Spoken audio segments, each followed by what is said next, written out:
Excuse me.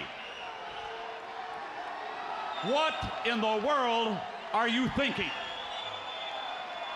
Mean Gene, the first thing you need to do is to tell these people to shut up if you want to hear what I gotta say. What up, y'all? It's KMB, the Sexy Ninja, in the place to be for a Paper Saber universe, and this is the New World Podcast, brother. And it is September 5th, 2023. Vic Joseph, Booker T on commentary, and we started off with the NXT Women's Championship. You know what? As much as I'm not as big as a fan as Tiffany Stratton that I thought I was, I am a little bit more now a fan. And Kiana James, these two brought it to each other in this match. Tiffany for the win. But damn, I was like, whoa, look at these two go at it back and forth. You know, I was just like, I was really impressed. Then to top it off after a really great match, Becky Lynch is on the screen and she says, next week, you and me, Tiffany, will fight for the NXT Women's Championship. I was like, oh my God. Oh, you know, I remember when I first started watching NXT, I think I was before Stand and Deliver, when I actually, religiously watched it every week to review it. And I gotta say, the growing and the fact that Shawn Michaels is behind the booking, it is getting so much better, and I'm so invested. Not in everything. I'm not invested in everything, but he made me believe in Tiffany Stratton as a champ, especially in this match. And the fact that she's gonna go toe-to-toe now with Becky, I'm like, okay, I want to see what these two can do, and that's going to be awesome. Carmelo Hayes and Wes Lee arriving at the same time outside in the parking lot. They look at each other like, who are you? Who are you? I'm the champ. Well, I'm not a champ. Well, that's right. They didn't say those things, but that's what I thought in my head. Diamond Mine has this Diamond Dojo thing going on. It's a big setup for some tag team action. The family's backstage, but this whole segment, I'm going to roll this all into one because it rolls into a big fight at the end of it. You know, a bunch of tag teams. They got the Grand Theft Auto duo. That's what I call them with the scripts. You know, the family's like, oh yeah, but there was no, I believe there was no Gallus that showed up in this thing, but it was the Diamond Mine Dojo. The whole segment was built to them to having a big brawl out. And as funny as Ivy left for a second and she comes back, she's like, what happened? The Creed brothers are there. And they're like, we miss NXT. But, you know, this is definitely looking at the future of what we're going to do with the NXT Tag Team Championships, especially for the family, who they're going to defend them for. The pool is rich and full of competitors, and we have no mercy to build up to at the end of this month. So we got a lot of building to do, and I think they started off right with this show. Ilya Dragunov versus Oro Mensah, a match I did not expect to be. Well, I knew Ilya would be the shit. Oro Mensah, I did not. With Metaphor, and I gotta say, their entrance is amazing. I love their entrance with the colors and everything, their poses and stuff like that. But Ilya Dragunov for the win, and I gotta say, I was just like, damn, these two are really going at it. All right, you know, there must be some talk in the background being like, hey, we need to bring all we can. And wow. Did you hear that? I heard the freaking dumpster guy all the way in the house. Wow. Damn, they're loud. That's how thin these walls are here, folks. So the people upstairs hearing my fat ass yelling about pro wrestling, they're probably like, shut the fuck up. And I'm like, no. But Wes Lee comes out, Carmelo, you know, and then Carmelo comes out, and he's because after the win, Ilya Dragunov is there, and he's talking about how he wants to face Carmelo Hayes for that championship. Wesley's like, no, dog, like, as soon as I beat him, you have your first shot at the champion. That's me. Carmelo comes out and tells him, like, yo, hey, so this is how it's going down. I talked to Shawn. It's going to be you two against each other next week, and the winner will face me at No Mercy. And I'm like, oh, my God, Ilya Dragunov and Wesley, let's go! Dirty Don's backstage trying to read the rules to being a special guest referee tonight. He's just ripping it up. He's like, I don't need that. I don't need to know that. Nathan Frazier interview before his match against Duke Hudson. But he was talking about, I lost the cup, but I need to get it back because this whole the global invitational thing is the only thing about the show. Great matches, but the point things are just like confusing. I'm like, oh, they got a point, but there was a draw. Like, you know what I mean? So maybe I'm thinking too much into it, but that's just the way it was. And then after that, we have the new Thea with JC Jane, Gigi Dolan, Blair Davenport, all in this one segment.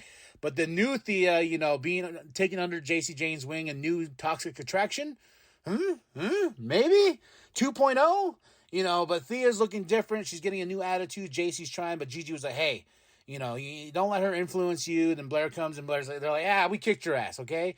And then Thea's like, don't tell me what to do, because me and you, Gigi, will fight tonight. Nathan Frazier versus Duke Hudson up next in this Global Invitational. Nathan Frazier for the win. This match was okay. But I just, Metaphor's watching on in this, like, frozen box-like thing. You know, it's just, like, it's pretty interesting because they're, like, that, even Vic Joseph comments, like, what the hell is that? Is Elsa up there? Because they're looking so fabulous in this box. I got to give it to Metaphor for style. But here we go again. The Diamond Dojo is getting crowded. You know, like I just spoke about, they're trying to build these tag team storylines, especially for the family. Who's going to be next up to face the family for the tag team championships? Baron Corbin backstage interview. He's going to be on commentary for the main event tonight. I gotta say, you know, I think we fell a little flat with Baron Corbin, because the whole point of Baron Corbin coming here was shedding the skin of Happy Corbin, shedding all this other stuff, and then, you know, being Baron Corbin. You know, he even shook the lone wolf thing off, and just nothing. I was just like, okay, sure, why not? Taya Valkyria is backstage with Roxanne Perez, and Kiana is there. She gets pissed off. She's like, hey, you know, I blah, blah, blah, I won, and blah, blah, blah, blah, and then she gets in Roxanne's face into a big fight, and Kiana's all pissed because she lost, but it's going to set up a feud between these two. Probably next week they will face each other. Next up is Tyler Bate versus Daibo Kato. I honestly blanked most of this match. I know Tyler Bate won. It was just one of those things I was like, I love Tyler Bate, but I'm not big on Daibo Kato or whatever, avocado, whatever we want to call this man. Dom and Carmelo's backstage, and Dom's walking by with his new purple referee shirt, thanks to mommy, and he looks, he's like, hey, champ, it's always good to be champ, huh? So next up, we have Mustafa Ali versus Dragon Ali. This is a number one contendership match to see who will face Dom at No Mercy for the North American Championship. Don, special guest ref. He's cutting it down the middle for the most part. I wanted a little bit more of like interaction, of being silly and whatnot, but now he was calling it down to the middle to the very end. Dragon Lee got a cover, got the standard 1, 2, 3. Mustafa Ali switched it up and got the 1, 2, 3. And Dom obviously wants to face Mustafa Ali, which on commentary, like, he doesn't want to face Dragon Lee. Dragon Lee's kind of the more bigger threat. So I don't know what that says to the story we're trying to tell here with Mustafa Ali going against Dom at No Mercy, if Dragon Lee's the real threat of the two, you know, for Dom as a storyteller. You know, a Trick is backstage. Ilya gets in his face and tells him, hey, I'm going to break Carmelo. Once I beat Wesley next week, you're going to see. And Trick is like, yo, man, he's going to get you. He's going to get you, homie. Like, you know, you can't beat Carmelo because he don't miss. And I think we're going to get a Trick versus Carmelo at a certain point. Like, brother versus brother. Turn on him.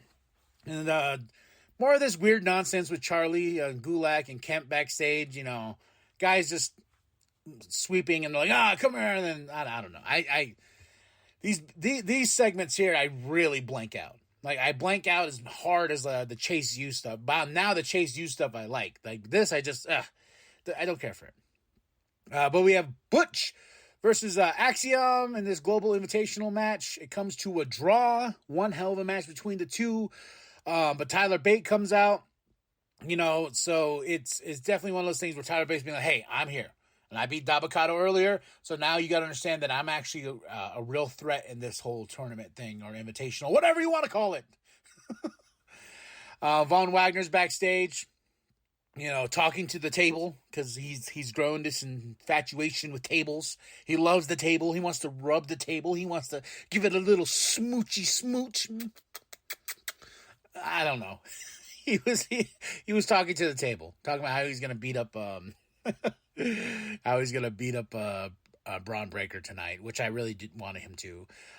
Tiffany Stratton backstage, they try to get her in an interview. She's like, no, I'm not gonna do that. But we get her before she leaves. She finally talks about her and Becky Lynch's match. Then we have Gigi Dolan versus the new Thea Hale. I like this. I for me personally, Thea Hale was one of those characters I just couldn't get behind. Like until the latest, like her attempt at getting a championship match and stuff like that against Tiffany. Like I was just like, she needs something. And I think Jacy Jane is what it is, because she comes out all shaking and she's like, be cool, man.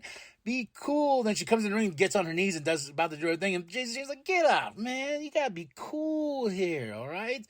But fun match with Gigi. Blair Davenport helps.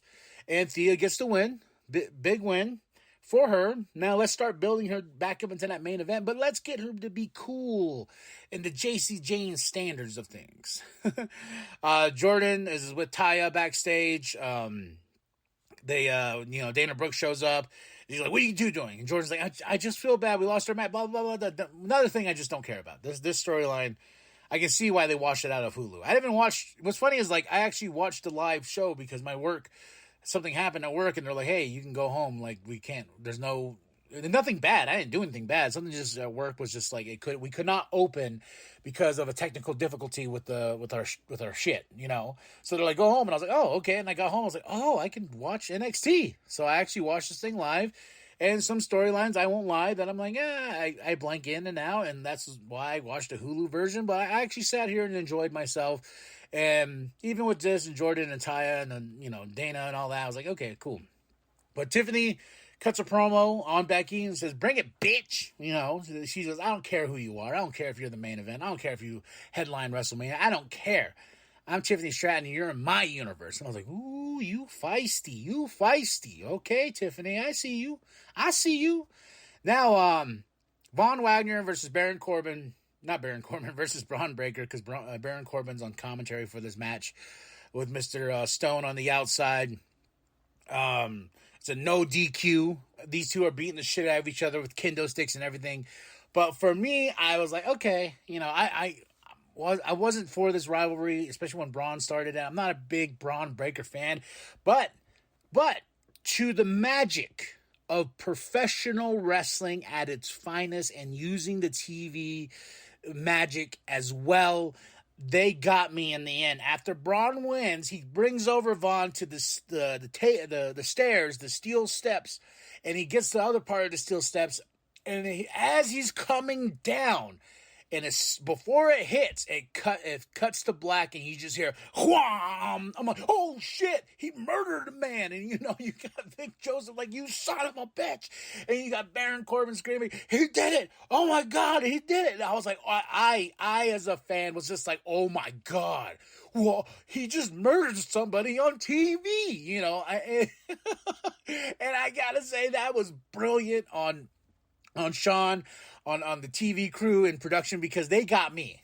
And for somebody that was just not invested in these two, I will watch them beat the shit out of each other, but not invested in the story. Now I'm more invested just because I'm like, did he murder a man? They showed afterwards that his head was all smashed and stuff like that. I was just like, man. But it got me right when it faded to black and Vic Joseph, son of a bitch. And I was like, oh, and well, and at the end of it, my wife's like, you okay? I'm like, that was damn good TV, I will say. So, all right, y'all. Tell me what you think of the show. I honestly give the show a solid 4 out of 5. I really had a good time. The stuff I didn't care about didn't even really affect my watching of the show. Just being critical, that's what you got to do here when you're making a podcast about pro wrestling. Got to be a little bit critical about certain things. There's things you don't care about, but then they finally, like this Von Wagner, Braun Breaker thing, they finally make you care by such a crazy ending like that. So, 4 out of 5. Drop your comments below. Tell me what you thought of the show. Hit that like, hit that subscribe, share it with your grandma, share it with your grandpa, share it with the bum down at Walmart. Go to ProWrestlingTees.com/New World Podcast and get yourself that sweet NWP logo. and I want to see it in the crowds. Now throw your 2 sweet signs up, and remember, I am KMB the Sexy Ninja, and the New World Podcast is for life, brother. But another state. Tiffany, congratulations on your victory.